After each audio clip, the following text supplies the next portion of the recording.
Roh Kudus hiburku,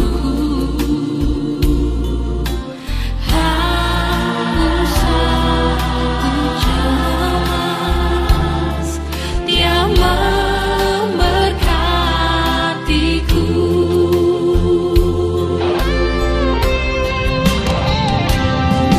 El Shaddai, El Shaddai, Allah Maha Kuasa. Dia besar, Dia besar, El Shaddai mulia. El Shaddai, El Shaddai, Allah Maha Kuasa.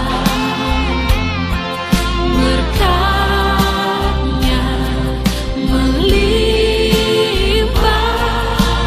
El Shaddai.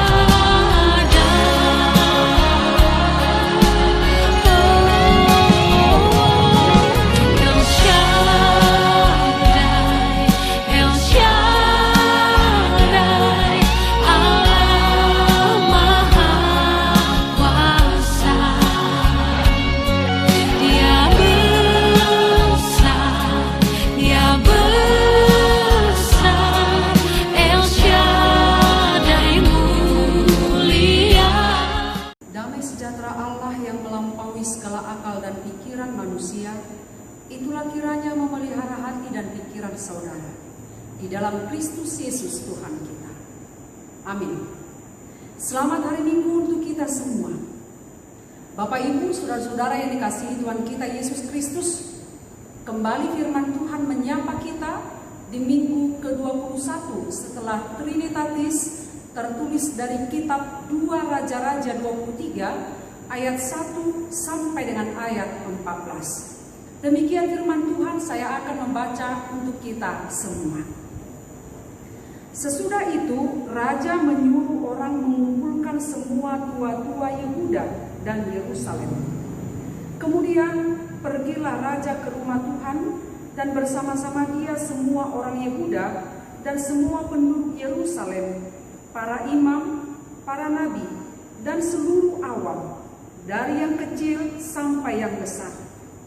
Dengan didengar mereka, ia membacakan segala perkataan dari kitab perjanjian yang ditemukan di rumah Tuhan itu. Sesudah itu berdirilah raja dekat tiang, dan diadakannya perjanjian di hadapan Tuhan untuk hidup dengan mengikuti Tuhan dan tetap menuruti perintah-perintahnya, peraturan-peraturannya, dan ketetapan-ketetapannya dengan segenap hati dan dengan segenap jiwa, untuk menepati perkataan perjanjian yang tertulis dalam kitab itu. Dan seluruh rakyat turut mendukung perjanjian itu. Raja memberi perintah kepada imam besar Hilkia dan kepada para imam tingkat 2 dan kepada para penjaga pintu untuk mengeluarkan dari bait Tuhan segala perkakas yang telah dibuat untuk Baal dan Asyera dan untuk segala tentara langit. Lalu dibakarnyalah semua itu di luar kota Yerusalem, di padang-padang Kidron, dan diangkutnyalah abunya ke Betel. Ia memberhentikan para imam dewa asing yang telah diangkat oleh raja-raja Yehuda untuk membakar korban di bukit pengorbanan di kota-kota Yehuda dan di sekitar Yerusalem. Juga orang-orang yang membakar korban untuk Baal, untuk dewa matahari, untuk dewa bulan, untuk rasi-rasi bintang, dan untuk segenap tentara langit. Dibawanyalah tiang-tiang berhala dari rumah Tuhan keluar kota Yerusalem ke sungai Kidron. Lalu dibakarnyalah di situ dan ditumpukannya halus-halus menjadi abu. Kemudian dicampakkannya abunya ke atas kuburan rakyat jelata. Ia merobohkan petak-petak perkancuran bakti yang ada di rumah Tuhan, tempat orang-orang perempuan bertenun sarung untuk Asyera. Disuruhnyalah datang semua imam dari kota-kota Yehuda, lalu ia menajiskan bukit-bukit pengorbanan, tempat para imam itu membakar korban, dari Geba sampai Berseba. Dirobohkannya pula bukit-bukit pengorbanan di pintu-pintu gerbang yang ada dekat lubang pintu gerbang Yosua, penguasa kota itu, yang ada pada sebelah kiri kalau orang memasuki pintu gerbang kota itu. Tetapi para imam bukit-bukit pengorbanan itu tidak boleh naik ke mezbah Tuhan di Yerusalem. Hanya mereka boleh memakan roti yang tidak beragi di tengah-tengah saudara-saudara mereka. Ia menajiskan juga Tofet yang ada di lembah Ben Hinnom, supaya jangan orang mempersembahkan anak-anaknya sebagai korban dalam api untuk dewa Molok. Dibuangkannyalah kuda-kuda yang ditaruh oleh raja-raja Yehuda untuk dewa matahari di pintu masuk ke rumah Tuhan, dekat bilik Natan Melek, pegawai istana yang tinggal di gedung samping. Juga kereta-kereta dewa matahari dibakarnya dengan api. Mezbah-mezbah yang ada di atas Sokoh, tempat penginapan Abbas yang dibuat oleh raja-raja Yehuda, dan mezbah-mezbah yang dibuat Manase, kedua pelataran rumah Tuhan dirobohkan oleh raja dan diremukkan di sana. Lalu dicampakkannya abunya ke sungai Kidron. Bukit-bukit pengorbanan yang ada di sebelah timur Yerusalem, di sebelah selatan bukit kebusukan, dan yang didirikan oleh Salomo, raja Israel, untuk Asitoret, dewa kejijikan sembahan orang Sidon, dan untuk Kamos, dewa kejijikan sembahan Moab, dan untuk Milkom, dewa kejijikan sembahan orang Amon, dinajiskan oleh raja. Ia memecahkan tugu-tugu berhala dan menebang tiang-tiang berhala, lalu ditimbuninya tempat-tempat itu penuh dengan tulang-tulang manusia. Demikian pembacaan firman Tuhan untuk kita semua. Bapak Ibu saudara-saudara yang dikasihi Tuhan kita Yesus Kristus, setiap tanggal 31 Oktober gereja kita HKBP selalu merayakan itu dengan nama reformasi, yaitu reformasi atau pembaruan yang dilakukan oleh Martin Luther dengan menempelkan 95 dalil di gereja Wittenberg pada tanggal 31 Oktober 1517. Mengapa Martin Luther mengadakan reformasi ataupun pembaharuan? Karena pada saat itu telah terjadi penyimpangan ajaran yang sesungguhnya. Karena pada saat itulah terjadi banyak ajaran-ajaran yang bertentangan dengan kebenaran firman Tuhan atau Alkitabiah. Reformasi mempertegas bahwa keselamatan itu adalah anugerah dari Tuhan. Keselamatan itu adalah anugerah, yaitu sola gratia, yang hanya boleh kita peroleh melalui iman percaya kita kepada Tuhan, yaitu sola fide. Bahwa keselamatan itu bukan kita peroleh dengan amal ataupun perbuatan baik kita, tetapi semata-mata sekali lagi bahwa keselamatan itu adalah anugerah dari Allah yang kita peroleh melalui iman percaya kita kepada Tuhan. Kata reformasi melalui Kamus Besar Indonesia berarti perubahan drastis yang mengacu kepada hal yang baik, hal yang benar, baik itu di bidang politik, ekonomi, sosial, hukum, dan lain-lain. Dan itulah yang pernah terjadi di tengah-tengah bangsa dan negara kita, yaitu pada tanggal 21 Mei 1998. Pada saat itu di negara ini terjadi reformasi pemerintahan dari Orde Lama ke zaman reformasi. Peristiwa 21 Mei 1998 atau reformasi pada Pada saat itu negara atau rakyat Indonesia berharap banyak bahwa negara ini akan menjadi lebih baik, menjadi lebih adil, lebih benar dalam banyak hal. Rezim memang berubah, tetapi praktek-praktek ketidakbenaran, praktek-praktek ketidakadilan, kolusi, korupsi, diskriminasi, dan kejahatan-kejahatan yang lain masih terus terjadi, berlangsung di bangsa dan negara ini. Mengapa demikian? Kenapa setelah 21 tahun reformasi, cita-cita reformasi itu belum terwujud secara sempurna, baik dan benar? Bapak Ibu saudara-saudara yang dikasihi Tuhan kita Yesus Kristus, hidup kita sering diperhadapkan dengan pilihan.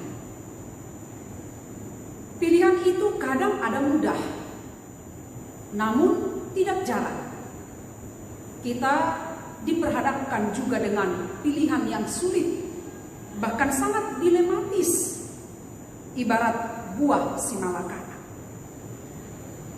Namun bagaimanapun itu, entah itu mudah, entah itu sulit untuk kita pilih, kita tetap harus memilih. Dan langkah tegas dalam hal memilih inilah yang dilakukan oleh Raja Yosia ketika dia menjadi raja di Yehuda menggantikan ayahnya Amon. Yosia memilih jalan yang berbeda dari kakeknya Manase, dari bapaknya Amon. Dia menempuh kebijakan yang betul-betul berbeda dari kakek dan juga ayahnya. Pada saat kakek dan ayahnya memerintah di Yehuda, praktek-praktek penyembahan berhala itu benar-benar sangat nyata dan terjadi dan berlangsung secara lama di tengah-tengah bangsa Yehuda. Termasuk juga di bait suci Allah, di rumah Tuhan. Tadi sudah kita sama-sama baca. Bukan tidak ada hukum Taurat Tuhan, bukan tidak ada buku ataupun firman Tuhan di dalam rumah Tuhan itu, tetapi praktek berhala yang benar-benar terjadi di bait rumah Tuhan itu menyebabkan hilangnya jati diri bangsa Yehuda sebagai bangsa perjanjian, umat Allah. Berbeda dengan kakeknya Manase dan bapaknya Amon, Yosia hadir berbeda. Dia benar-benar hidup seperti Daud leluhurnya yang sejak dini dia sudah takut kepada Tuhan. Boleh kita baca di 2 Raja-Raja 22 ayat 2. Ia melakukan apa yang benar di mata Tuhan dan hidup sama seperti Daud, bapa leluhurnya, dan tidak menyimpang ke kanan atau ke kiri. Yosia, dia tidak melanjutkan, dia tidak mengikuti langkah kakek dan ayahnya yang benar-benar telah mendukakan hati Tuhan dengan adanya penyembahan berhala di rumah Tuhan. Saudara yang terkasih, Yosia dengan tegas dan berani tampil berbeda, melakukan perubahan besar-besaran, melakukan reformasi. Dia berani menghancurkan, membakar habis segala sesuatu yang terkait dengan penyembahan berhala. Keberanian dan ketegasan Yosia bertindak bukan untuk pencitraan. Nah, seperti sekarang ini, melakukan hal yang baik adalah untuk pencitraan supaya dikatakan hebat, supaya dikatakan jago. Tetapi Yosia melakukan perubahan, melakukan reformasi itu bukan untuk pencitraan, tetapi sekali lagi itu lahir dari hatinya. Dia ingin mengembalikan jati diri Yehuda kepada hal yang sesungguhnya sebagai umat perjanjian, sebagai umat Allah. Yosia betul-betul membawa bangsa itu untuk kembali mengenal dan menyembah Allah dalam setiap kehidupan dan ibadah mereka. Yosia tampil sebagai pemimpin yang tegas yang tidak kompromi dengan kejahatan dan kesesatan. Langkah memulai reformasi itu, mari kita mulai dari diri kita sendiri. Seperti Yosia yang sejak dini membiasakan diri takut kepada Allah, yang sejak dini benar-benar beribadah hanya kepada Allah. Dia tidak mengikuti opungnya, ayahnya yang salah, tetapi dia berani berdiri di dalam kebenaran firman Tuhan.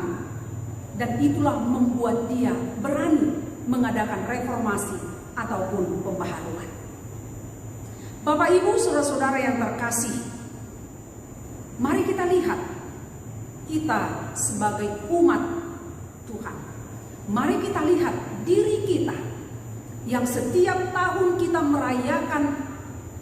merayakan reformasi di gereja.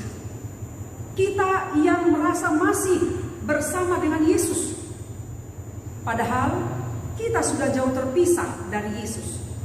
Kita menyebut diri kita sebagai pengikut Yesus, padahal yang kita ikuti bukan lagi Tuhan Yesus. Hal seperti ini bisa terjadi. Kedengarannya aneh, tetapi faktanya seperti itulah. Aneh tapi nyata. Kedengarannya konyol, tetapi sebenarnya itulah yang terjadi. Saat ini kita diingatkan oleh pembaharuan ataupun reformasi yang dilakukan oleh Yosia, di mana kita menyebut diri kita pengikut Kristus, beribadah di rumah Tuhan, halak Kristen diuntut Yesus. Alejujud pangalakota, kehidupan kita tidak menggambarkan bahwa kita Kristen, bahwa kita adalah pengikut Kristus. Di dalam hati, di dalam pikiran masih ada hal-hal yang jahat, masih ada hal-hal yang buruk.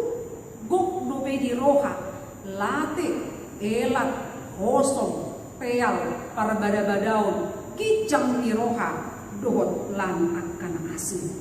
Padahal kita menyebut diri kita Kristen.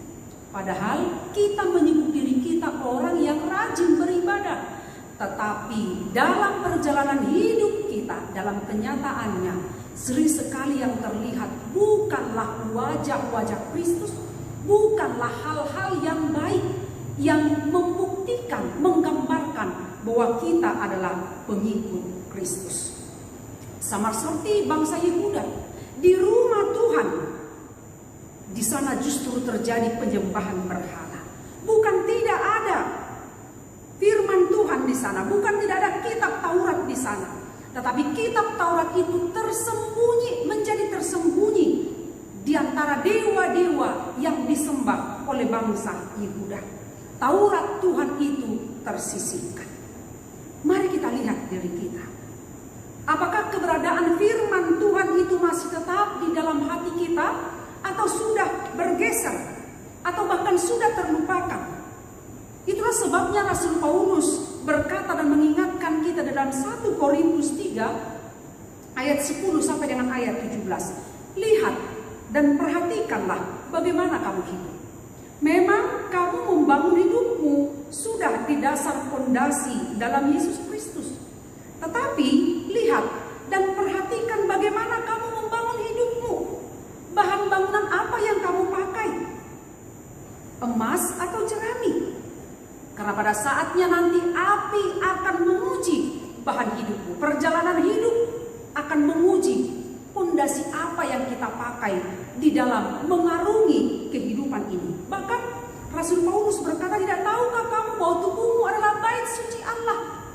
Kalaulah tubuh kita ini bait suci Allah, tetapi mengapa tinggal di sini hal-hal yang buruk, hal-hal yang gelap, hal-hal yang jahat, hal-hal yang tidak berkenan di mata Tuhan?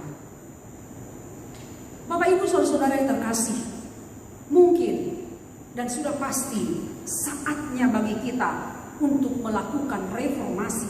Saatnya bagi kita melakukan pembaharuan.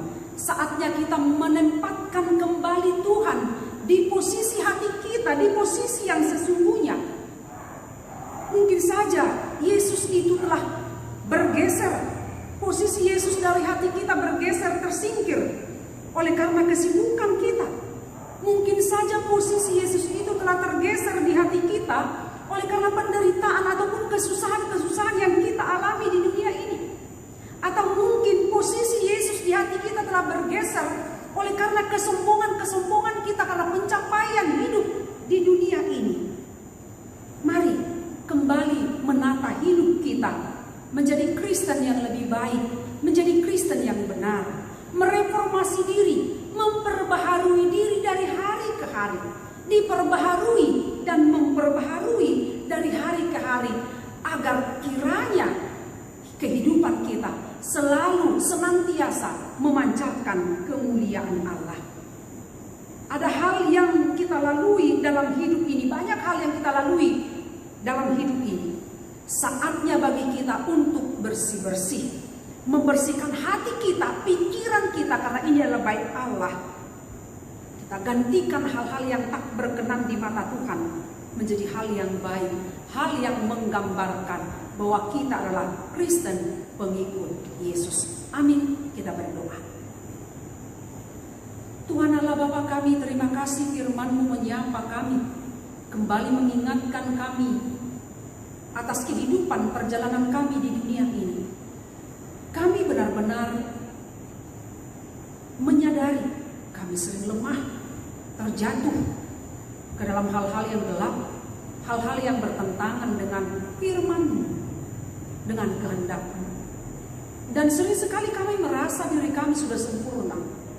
Dengan kami rajin beribadah, rajin berdoa, melakukan hal yang baik, seolah-olah semua itu membenarkan perilaku kami. Padahal kami jauh dari kebenaran firman. Terima kasih jika Engkau mengingatkan kami agar kami mereformasi spiritualitas kehidupan keimanan kami. Agar kami jangan hanya menyebut diri kami Kristen, tetapi hal yang buruk, hal yang jahat masih tersimpan di dalam hati dan pikiran kami. Kiranya jauhlah dari kami hal-hal yang bertentangan dengan firman-Mu. Mampukan kami melakukan firman-Mu ini, agar dari hari ke hari kami diperbaharui dan memperbaharui diri kami, sehingga Engkau mendapati kami semakin baik seturut dengan kehendak. Terima kasih, ampuni kami Tuhan. Dalam Kristus Yesus kami berdoa kepadamu. Amin. Selamat hari Minggu untuk kita semua. Tuhan Yesus tetap memberkati kita. Horas.